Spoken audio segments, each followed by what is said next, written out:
Hey, and welcome to this week's coaching video for those of you who are going to be leading on-campus small groups at Dayspring, in particular for those of you who are going to be teaching on Sunday morning, February the 16th. This video is designed to coach you through your teaching transcript and help you get acquainted with the lesson so you can teach it to the best of your ability. So go ahead and grab your transcript, grab something to write with. I'm going to talk through it kind of page by page and give you some things to think about that you might want to write down that might be a benefit to you as you prepare to teach this week. So go ahead and grab your lesson and let's talk through it together, all right? On page 1 is your overview of this week's lesson, and the lesson you're going to be teaching is going to accompany the sermon that goes with that morning of 1 John chapter 3, verses 11 through 18. And let me give you the big picture of what you're going to be teaching, and then as we move through it, it'll help make sense of it a little more. At this point in our 1 John series, in the worship gatherings, John's really turning his attention now to what it looks like to love God, and basically John's going to define that as loving people. You know, John's going to say if you're not loving your brother or your sister, then you're really not loving God. So this lesson it accompanies that idea and really reinforces that idea, because what John is saying is that walking in the light, that looks like loving one another. I mean, that's what it looks like to walk in the light. So the opposite is true. If we're not loving one another, then we're walking in darkness. So this lesson is helping us learn what it really looks like to walk in the light and how that manifests itself in loving one another. Now, in the sermon, we're going to define love as self-sacrifice, because that's how John defines it for us. We love because Jesus showed us what love is, and that's laying down our lives. And in this lesson you're going to teach, John is going to record Jesus saying those exact words, that love is laying down our life for someone else. So here's what this lesson is basically teaching. What does love look like? I mean, we know what love is. It's laying down our life. It's self-sacrifice is what it is. So what does self-sacrifice look like? Well, you're going to define it one of two ways. Number one, self-sacrifice might look like giving up our lives. I mean, literally, love may look like giving up our physical lives. But secondly, love might look like giving up the lives that we could have, our potential lives, everything that we could experience in this life. So, you know, the reality is very few of us in our context, in American Christianity, very few of us are ever going to find ourselves in a position where we're asked to literally give up our lives. We're just not. In other parts of the world, that happens, and in some places it's quite common. But where we are, the probability is what love is going to look like is sacrificing what could be, giving up that which we may never have, our potential lives. So that's what this lesson's all about. It's about self-sacrifice and what that looks like, okay? So let's look at it together, what you're going to be teaching, starting on page 2. Page 2 is an introduction, and let me just say this. This is supposed to be fun. This is supposed to be funny. So if you are an old fuddy-duddy and you're looking at this and you're going, I'm going to skip through this introduction, don't be an old sourpuss, okay? Have some fun with this, because it's talking about one of the most popular, successful songs in American history, which is Whitney Houston's song, The Greatest Love of All. And I'm going to tell you, this doggone song has been stuck in my head all day since reading this lesson, because we all heard this song growing up, and some of you liked it, some of you bought it, and have fun with it. You know, use the introduction. Ask, how many of you are Whitney Houston fans? How many of you are closet Whitney Houston fans? How many of you bought her music back in the day and you listened to it? And you can have some fun with this, okay? Figure out how to make it fun. But the whole point of this introduction is this. In this most popular song, I mean, it was her second popular song, second only to I Will Always Love You. You know, I Will Always Love You. This song, The Greatest Love of All, it kind of finishes with these lyrics. That the greatest love of all, here's how it's defined in the song. The greatest love of all is easy to achieve. Learning to love yourself is the greatest love of all. Now that song might be really pretty, but here's the thing. That lyric is pretty much the opposite of what Jesus taught us about the greatest love of all. If we think that the greatest form of love is learning to love ourselves, then we've completely missed it. We've completely missed it. And you're going to teach a passage where Jesus makes that really clear. Okay, so this introduction, it's not to knock Whitney Houston. It's just to kind of make a point that what sometimes we think of as the greatest love of all is exactly not it. All right, now this moves you into your lesson, page 3. You're going to teach out of John chapter 15, and these words are going to really dovetail with the words of the sermon, because John is basically, we see that what he's writing in his letter is what he heard straight from Jesus, which is what he told us in his letter. He said, I'm just telling you what I've already heard, what I've witnessed, what I saw. And now we're going to hear him, or we're going to see Jesus saying things that John witnessed and heard Jesus saying about the greatest form of love. All right, and look at your lesson. John chapter 15, verses 12 through 16. That's your primary passage, but verse 13 is what I really want you to lock in on, okay?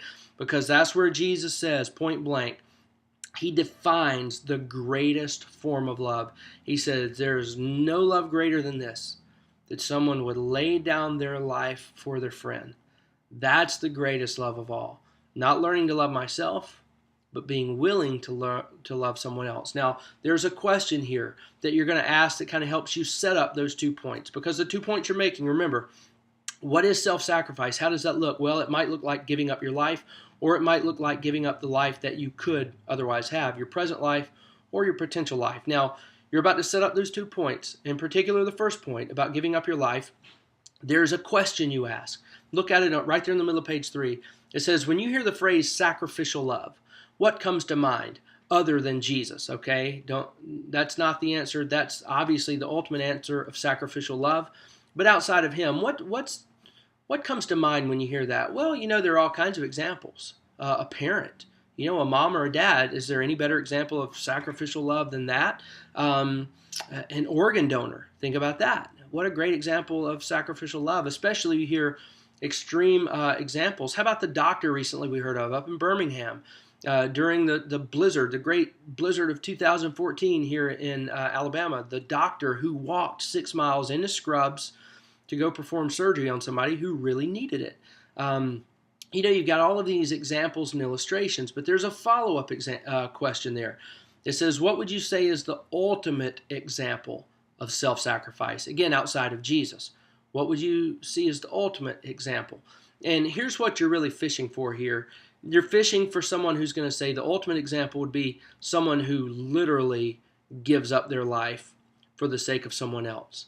Now, that's the answer you're fishing for. And your transcript uses the word martyr to describe that. And while we typically think of martyr with religious overtones, dying for one's faith, and that's it in the truest sense of the word, it's being used here in the lesson in a broader sense. Anybody who would give up their life, literally give up their life for someone else, that's the greatest example of self-sacrifice we can think of. So whether that's a soldier or someone who jumped in front of a car to save somebody else, there are all kinds of examples of this. But here's your whole point in teaching this. This idea of martyrdom, giving up your life, literally giving up your life for somebody else. Say, this is what Jesus was talking about here. In verse 13, when Jesus said, greater love is no one than this, or greater love cannot be shown than this, than somebody give up their life. That's what Jesus was talking about. So it begs the question, is that what we're being called to do, even commanded to do? Are we being commanded to die? And the answer is, sort of. Yes and no, but yes. And that's how you're going to define it. There are 2 different ways that we may die. Number 1, you see it right there on your transcript. Sacrificial love can mean giving your present life for someone else. This is the example we're talking about. Now, you'll notice on your transcript, it doesn't spend a whole lot of time teaching about that point, and here's why. Most of us will never, ever be faced with that choice. We can complain sometimes about religious liberties here in the U.S., and we can complain about politics and all of that, and sometimes, rightly so, we have reason to be concerned. But we are a free people. When you lay it down against the freedoms that other people have, we are a free people, and chances are none of us, any of you watching this video, the chances are none of us will ever be faced with the choice of having to die for our faith, literally. So we're not spending a whole lot of time on this point because most of us are never going to be faced with that choice. So look on your teaching transcript right before you get to the second point. Look at that last full paragraph. It says, so does this mean that we can't show the greatest love of all in our lives? I mean, if we're never going to have to die for our faith, does it mean that we can't show the greatest love of all? Does it mean that this passage doesn't really apply to us? I don't think so. It simply means we have a different opportunity to fulfill Jesus' words in our lives. And this is where you teach that second point. And this is where the bulk of your teaching is going to be. The sacrificial love can also mean, this is that second point, can also mean giving up your potential life for someone else. And just to be clear what I'm talking about here, your potential life means the life that could be yours. Everything that you could consume, everything that you could have and claim and purchase and enjoy and all of that. Sacrificial love means that we may never experience some of those things. We give up our potential life. So that's the point that we're talking about here. Look, we're probably never going to be put in a position where we may have to give up our actual lives, our present lives. We'll all be forced or faced with the opportunity of giving up our potential lives. All right, so that's what this whole point's about.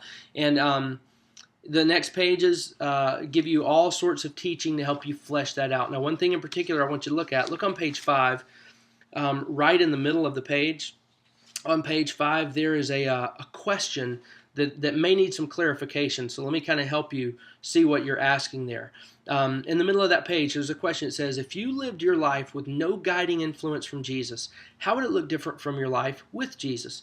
So that question is basically asking, if a person had to now live their life without Jesus in their life, what would that look like? Now, most of us initially are thinking that would be horrific.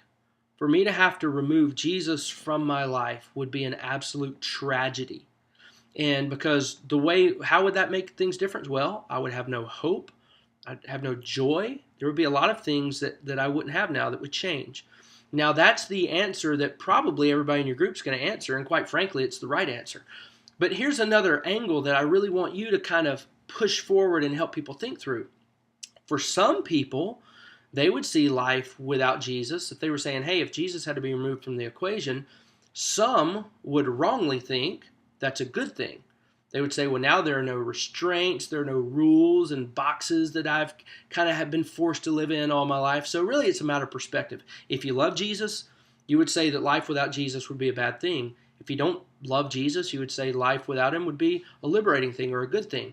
Here's the whole point. Whatever your perspective, our answer to that question demonstrates and proves something. That life with Jesus, whatever your perspective is, makes things different. Think about that. For me and you, we would say it makes things different for the negative. Others who don't love Jesus would say, yeah, it would make things different. They would think for the positive. They'd be wrong, but they would think that. Whatever the case, the point is in this question is that life with Jesus always changes our lives. I mean, we're all admitting that if Jesus was removed from the equation, it would change things. So the point of this question is, if Jesus was removed from your life, how would it change things? Well, we all have an answer. Everybody has an answer. It would change things. So the question for me and the question for you is this: how so? Now that Jesus is a part of our lives, and indeed the central part of our lives, how does that change things? And here's the answer to the question: sacrifice. We are called to lay down our lives. Probably not our actual lives, more than likely our potential lives, okay? And now you've got some verses that kind of flesh that out on the bottom of page 5. And here's kind of one thing to think about, okay? Kind of an aside, not in your notes. In our first John study, we're talking about how our spiritual enemy is trying to deceive us and lead us into a worldly way of living that's, basically hostility toward God. And the way that he's trying to do that is to lead us to where we want things more than God wants us to want them. All right? That's what worldliness is. It's wanting something more than God wants you to want it. And what we've discovered along the way is that means that he's going to tempt us to where we want to do something outside of the will of God. He's going to tempt us to where we want to have something outside of the will of God.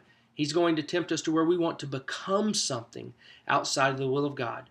So doing, having, becoming outside the will of God. The whole point of this lesson is this, is that because Jesus is now the central part of our lives, and because his great commandment to us is to love other people and love is self-sacrifice, here's the whole point.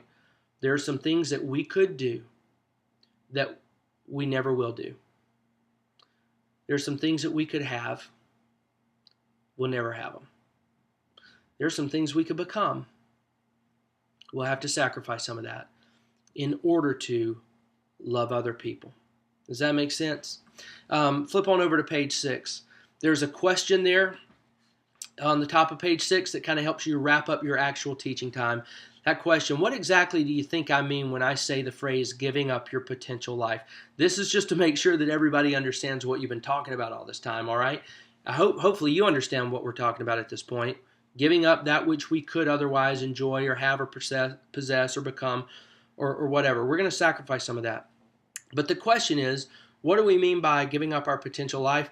Here's a good answer to that. It's on your transcript. It says we sacrifice what might, here's the answer to what it means to give up our potential lives. It means that we sacrifice what might be in our lives to help bring about what might be in others' lives. All right? So I'm giving up for the good of someone else. When you ask that question on page 6, what exactly do you think I mean when I say giving up your potential life? Your group may nail that question. I mean, they may totally get it. They may get what you've been trying to say, and they may answer it perfectly. If they do, don't use that answer, okay? That'll just cloud things up. If that answer helps bring clarity, use it. If it doesn't, just blow right by it, okay? But this is the end of your teaching section. So at this point, you have taught. Think about it. Let's look at the progression. Jesus calls us to love. He says that is walking in the light. When you're loving other people, you are walking in the light. Well, what is love? Well, love is self-sacrifice. He's defined that for us. So what does self-sacrifice look like? Well, one of two things. Giving up my actual life or giving up my potential life. But that's what we've been called to do. So now you've taught that lesson, okay? From there, you move into the application moment. Look at page 7 on your transcript. I want to show you something here. The application moment is kind of routine for us now. This is something we have in every lesson. This is when you take your group and you break it into clusters. You hand out the handout. They work through that together. I want to point something out to you because you may have grown to a point now to where you've learned to ignore those little gray boxes on your teaching transcript because you assume they say the same thing every week. They don't. And here's a good case in point. Look at your teaching transcript. Now, the top of it looks a lot like what's on there most weeks, encouraging you to do this application moment. But look at the bottom there. It says, or actually the whole thing, in growing your group, doing the application moment grows your group. It forces them to do things that are outside of their comfort zone, which is stretching them, which is growing them. But look at the part down there at the bottom that says grow a person. I want to remind you that within your small group, you have people who very likely can be leaders, who are potential teachers, potential leaders of a group just like the one you're leading. This is a great thing that every week that you might farm out to them. You might tell them, say, hey, every week I'm going to send you a copy of the teaching transcript. I want you to pick it up at the application moment and run with it.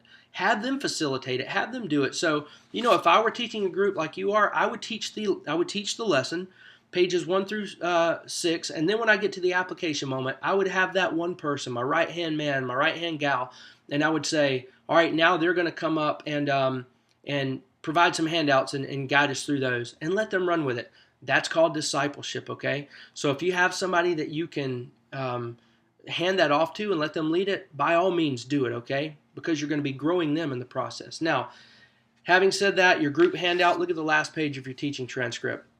It's pretty cut and dry. I think this is one that you can hand out and just let them work through it themselves, okay? So I'm not going to coach you through it, but look through it. There's some really good questions on there. You'll probably need to leave a good 10 or 15 minutes for this one, all right? Now, after everybody has had time to go through their handouts, you just conclude your lesson. Look at page 8 on your transcript. And once again, that little gray box is different than you might think it is. Look at what it says, and let's look at it together. It says finish on purpose. Look at this. Remember, The goal is for people to look intently into Scripture, not just glance at it and then forget about it. That sounds familiar, right? It was one of your recent lessons. Look at the bottom. It says the back of the group handout is designed to help accomplish that purpose. So, what I would encourage you to do at the end of your lesson, if you don't have a good clean way to wrap it up after they've done those application moments, wrap it up by just going through the conclusion as it's written, and then finish by pointing out the back of their handout, because the back of their handout is all about reinforcing what they have heard and setting them up a little bit for what's going to be the next week. But the memory verse, just let me say this. That memory verse is there every week, pointed out, and what you might point them to is that now we're doing a weekly thing for those who use phones and iPads and computers, which is most folks. Now there's a weekly resource, a wallpaper that you can set as the backdrop on your phone. You can set as a backdrop on your iPad. You can set as a backdrop on your computer. Now every week on our Facebook page, on our Twitter page, or just on the web page under the news, there are backdrops and set up as wallpapers. And like mine, every time I open my phone now, there's this week's memory verse, 2 Corinthians chapter 7, verse 1. Every time I pick up my phone, I see it. Every time I'm looking at my computer screen, I see it. Every time I open my iPad, I see it. So we're using these wallpapers now to help people learn their weekly memory verse, which for you next week is going to be John 15, verse 13. Greater love has no one than this, that he lay down his life for his friends. All right? So that's the lesson. I know I threw a lot at you here, but boy, this is a great lesson. This is a great lesson. We've been called to demonstrate the greatest love of all, and it's not what pop music told us about. Learning to love ourselves is not the greatest love of all. Jesus said, greater love is no one than to lay down their lives for their friends. Learn to love somebody else through self-sacrifice. That's the greatest love of all, and that's what we're hopefully going to teach this week, all right? Hey, thanks for listening in. Hope this was helpful to you. God bless you, and we'll see you Sunday.